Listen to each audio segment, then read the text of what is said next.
Hey, what's up, y'all? Welcome back to the Bill and Frantz show. And what's going on with the Get Up, man? Boston, St. Louis. Yeah, what's up with that? Stay tuned and find out.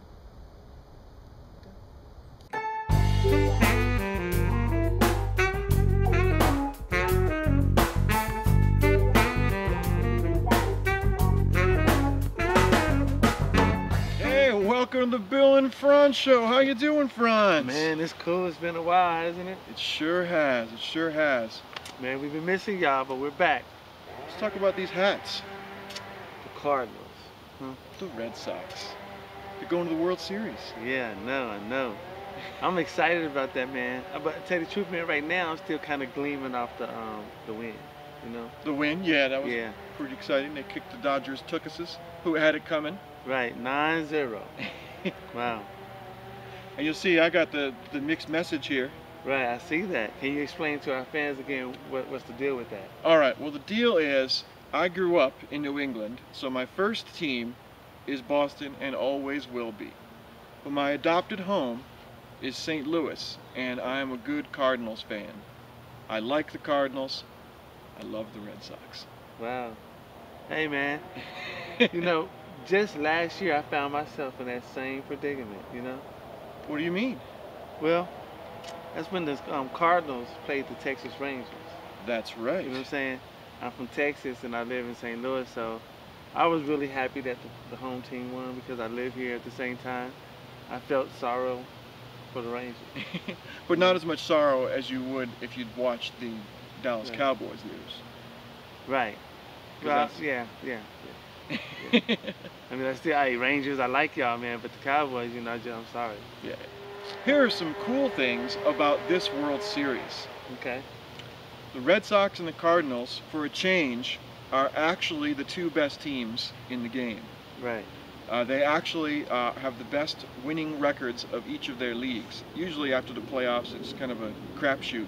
But this time, these are actually the two best teams.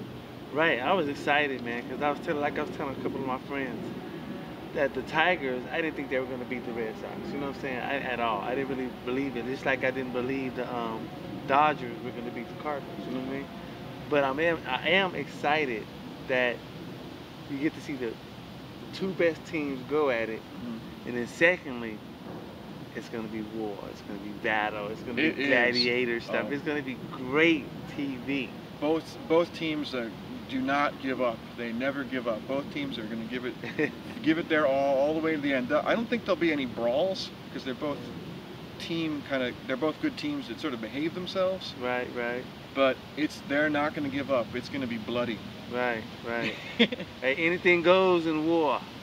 One thing that's cool about this game is that the World Series is the best of the National League versus the best of the American League without interleague play. Because lately, the past 10 or 15 years or so, there's been a lot of interleague play where National League, during the season, Right. the National League team will play American League team. And it's sort of late this year, it's been almost all constant because of the distribution of 15 and 15.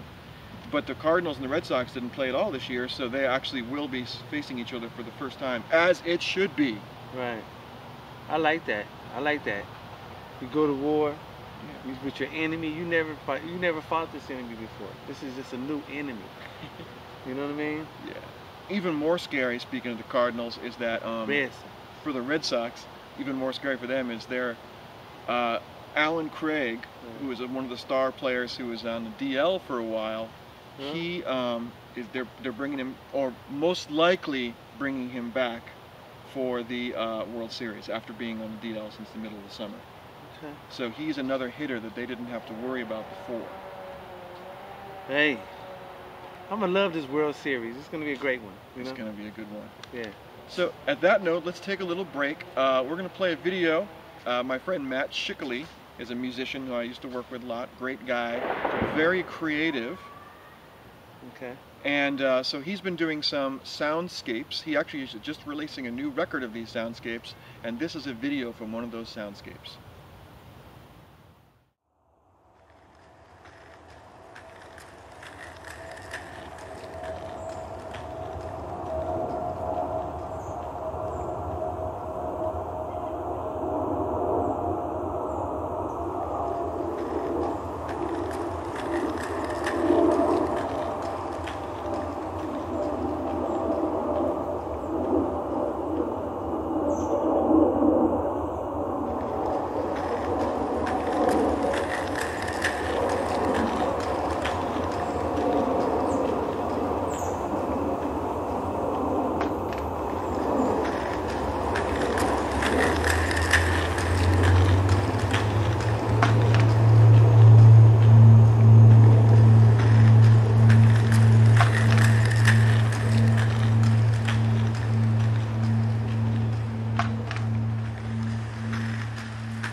Welcome back to the second half of the Bill and Frantz show. Frantz, what's going on in It's Hollywood? Hollywood, baby. Hollywood, baby. What's up, Hollywood? How y'all doing in Hollywood? But check this out. In Hollywood, 12 Years a Slave. The film is out now, right? And it's hitting the globe now. I mean, it's up for some awards and everything. It's about the life of Solomon Northrop. What do you think about that movie, man? Well, I haven't seen it, but I've read a little about it. Okay, so what do you think? What do you think it's about? A freeman from the North who had lived a relatively good life as a northern black man who was free, who was then captured and taken to the South and made a slave again. Well, of course, against his will, but despite the fact that he was a freeman. Right. And I guess that happened. He was enslaved for 12 years. Yeah. I think it's going to be a great movie, man, because the story needs to be told. You know what I'm saying? I think this is part of America's ugly past that we need to face. We've talked about this before, you know what I'm saying?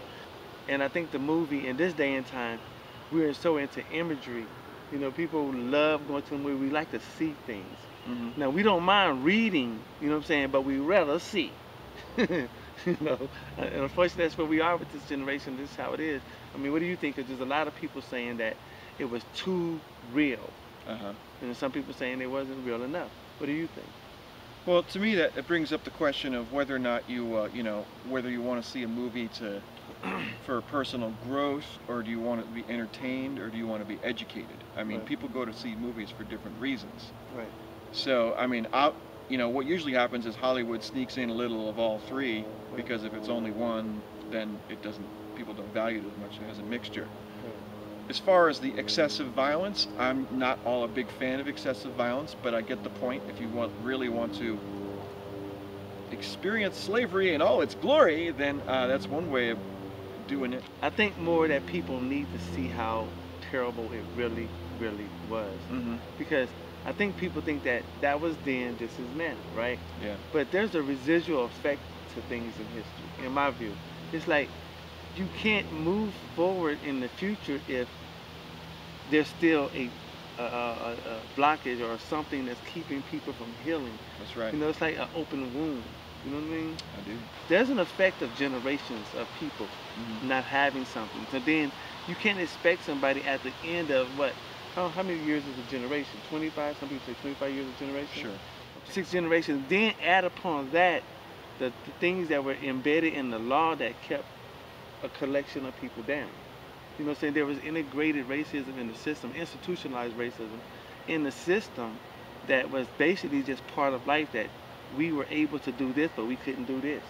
You know what I'm saying? So it took a long time for basic rights to just start coming. So I felt like the movie is so important for folks to see the history of how denigrating it was. You know what I'm saying? How it destroyed a community of people, not just individuals. You destroyed not just men, women, and kids, but you destroyed families. And you're talking about the black community having to deal with that and stuff, but quite honestly, so do the white folks of America. They have to face up to it too. I remember when I was in high school, one of my favorite teachers, his name was Mr. Loud, and I remember him saying something about, we had just read My Separate Piece or something like that, and he said, you know, when you read about or hear about or see something really bad, and you say to yourself, I could never do that. Don't be so sure. I mean, he said, you know, because each and every one of us has the power of good and evil within us. So we have, the white folks of America, and I guess the rest of the world too, have to see that just a few generations ago, you know, people who are normally upstanding, good, you know, pillars of the society, going to church, and good church-going folks, they'd go to church and they'd praise God, come home, and start, you know, whipping their slaves. And they didn't even see a problem with that. So everyone's got to face up to that history. There's definitely a Dr. Jekyll and a Mr. Hyde in every single one of us. It's just, which one do you feed? You know what I'm saying? So it's almost like, I'm glad that the movie's coming out, 12 Years a Slave, because it's something that needs to be addressed. Because I'm really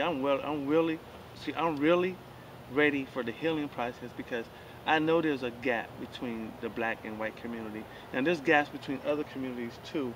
But when we talk about American history, that right there to me seems to be something we need to really address, because I feel like in this day and time, you can earn your way to the top if you really work hard, but at the same time, you still want to be looked at as equal.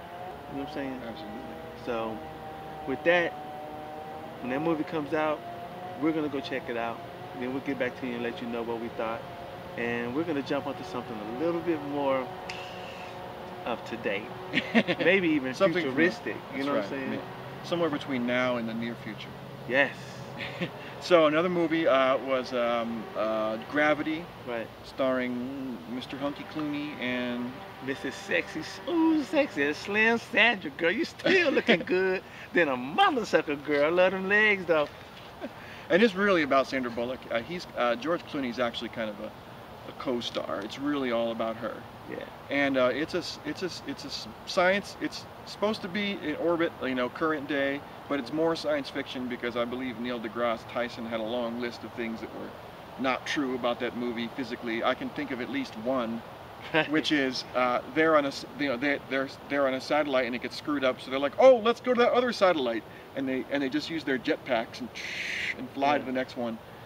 If you think about it, that's really ridiculous. Right. So that's one. But anyway, I went to see it because it had cool, it was really cool special effects. I went to see it in super duper 3D because I wanted to see the whole space thing in 3D, and I wanted to, I wanted my stomach to churn and all that. It didn't really churn, but there was a couple cool scenes where they used the 3D really neat. One was there's a point where the whole point of the movie is that Sandra Bullock must let go. She has lost a daughter, and she still, hasn't let go. Well, there's a crucial scene where, after a whole bunch of crap that you saw in the previews, where everything's spinning around and everything like that, she ends up holding onto a tether, and the classic cliffhanger where she's holding onto a tether, and on one end, on the other end, she's holding on to George Clooney, right? Okay. So he's like, you have to let me go. You can't save me. It's either you save yourself or you save neither of us. So let go now. So she has to let go. I think they kind of beat that theme into the ground. Right. But otherwise, it's really cool. Sounds good to me, man. When you get critics to come out and say certain things about certain movies, let me speak. This is for my critics out there, okay? Not my critics, but movie critics. It's cool to give your opinion, but you don't talk to everybody. You know what I'm saying? I go to the movies. I know if I want to escape reality, I want to go somewhere to a movie that's going to help me escape reality. You know what I'm saying? So, I mean, like my man Bill said, it was kind of ridiculous that they just flew to the other satellite. Yeah. But, that's what I go to the movies for. You know what I'm saying? Yeah. When I want to go see a werewolf movie, I know werewolves don't exist, but I love to see them exist in the theater, I got something else for reviewers. As a guy that makes music and has been reviewed, all I can say is, if you can't do review, I don't value reviewers at all. Right. I think reviewers are full of crap and they wish they were doing something substantial, but since they don't do anything substantial, they write reviews. Right. We can review. We just like review. us. We just review. Two of them. Okay. Then the Frantz show, right? I think that's the helicopter's telling us we gotta go now. Okay. We didn't do anything. We didn't do anything. It ain't the ghetto bird. All right, we out of here. Peace.